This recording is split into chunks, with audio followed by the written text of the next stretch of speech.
Praise lord. ప్రభు నామమున మీ అందరికీ శుభాభివందనాలు. ఈరోజు దేవుడు నా ద్వారా మీతో మాట్లాడిస్తున్న మాటలు ఏంటంటే విశ్వాసం. విశ్వాసం అంటే ఏంటి? విశ్వాసం అంటే దేవుని యందు విశ్వాసం అంటే నువ్వు దేవుని మీద ఆధారపడి బతకటం.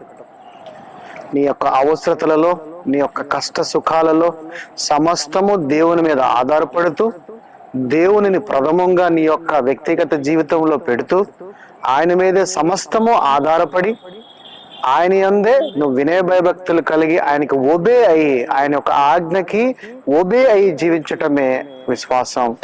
విశ్వాసం కలిగి జీవిస్తే ప్రభు తప్ప ఇంకా వేరేది ఏదీ లేదనే ఒక గొప్ప నిరీక్షణ కలిగి జీవించటంలో ఉన్న గొప్ప ఆత్మవిశ్వాసము ఇంకోటి లేదండి.